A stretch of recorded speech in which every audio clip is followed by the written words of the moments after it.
Hello and welcome. This is Business Incorporated coming to you live from Lagos, Nigeria. Thank you for joining us. I'm Chimeze Obi Iwagu. On the program today, Nigeria's gross domestic product is forecast to hit $595 billion by 2020. The International Monetary Fund says Morocco ready for currency reform, but delay not a problem. Plus, Emirates cuts flights to Angola over revenue repatriation. Let's get started now with the markets. And here in Africa, all the markets were in the green at intraday. The NSE All Share Index was up 0.13%. In South Africa, the anti-graft watchdog said there it will not oppose a court challenge against her binding proposal calling for a change to the mandate of the central bank. However, the South African Reserve Bank said today it is proceeding with its legal challenge to the public protector's findings over an apartheid-era bailout of a bank subsequently bought by ABSA, now a unit of Barclays Africa Group. The JSE index was up 0.37%. Egypt was also up 0.77%, while Kenya closed in the red on Monday.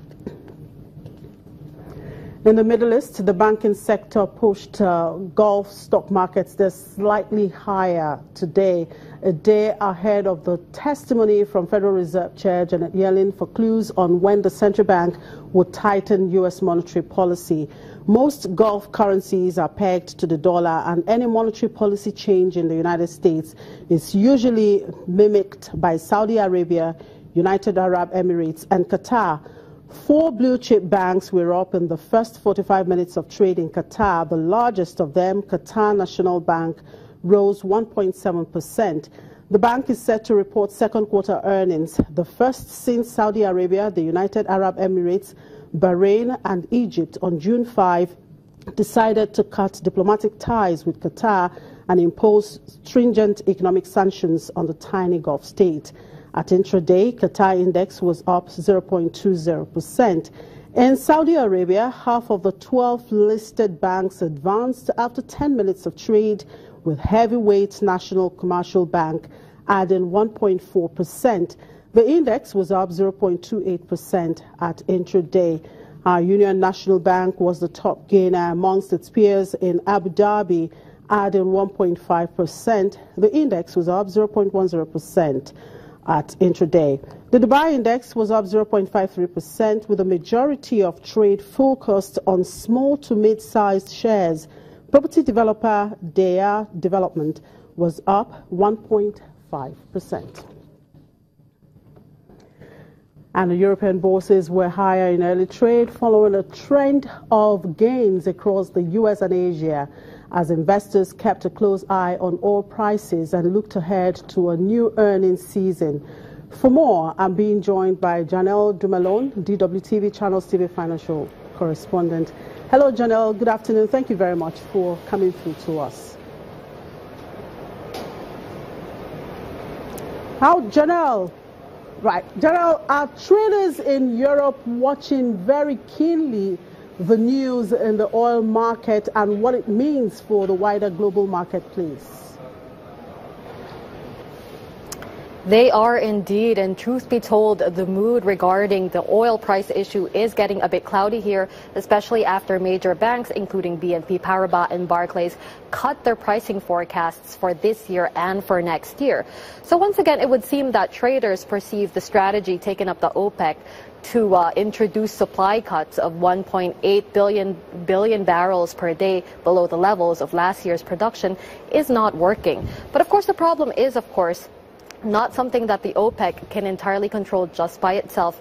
Production has risen elsewhere, like in the U.S. with the U.S. shale oil producers. So the prediction among many here on the floor is that the oil prices will continue to slip and can even slip down to $40 per barrel.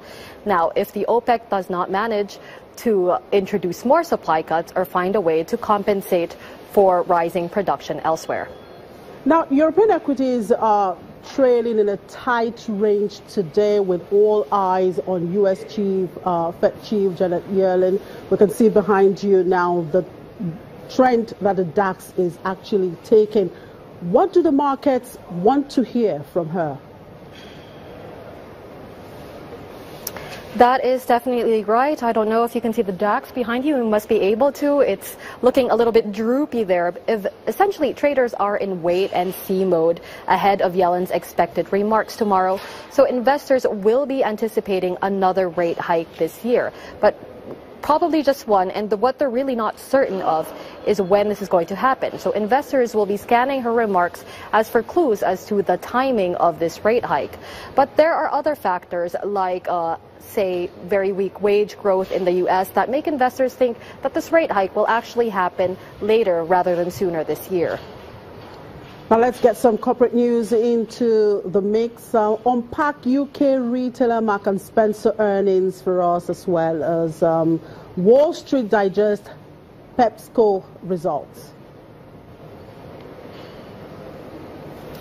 Well, let's start with Marks & Spencer. Sales across the whole company increased by 2.7% in the last quarter. But the really interesting part about these results are, of course, Marks & Spencer's home and sales division, which saw sales fall by 1.2%. And that doesn't sound like such great news, but this is a definite improvement on the 6% decline that we saw last quarter. Now, Marks & Spencer is seen as a sort of stand-in, a sort of bellwether for the rest of the retail industry, because the retail industry is, of course, one of the industries with the hardest levels of competition and the first sector to take a hit when consumers decide to be thrifty.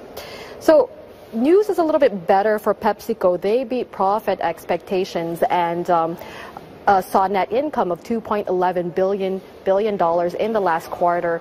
Analyst expectations were only up to 2, and this is also an improvement on last year's figure, which was $2.01 billion. Now, that figure, of course, is driven by higher pricing of its soda and snacks as PepsiCo moves away from the strategy of selling its drinks in large discount packs. So they've been trying to find a way to compensate for falling soft drink demand in the U.S. And as it turns out, making their packaging look more exclusive away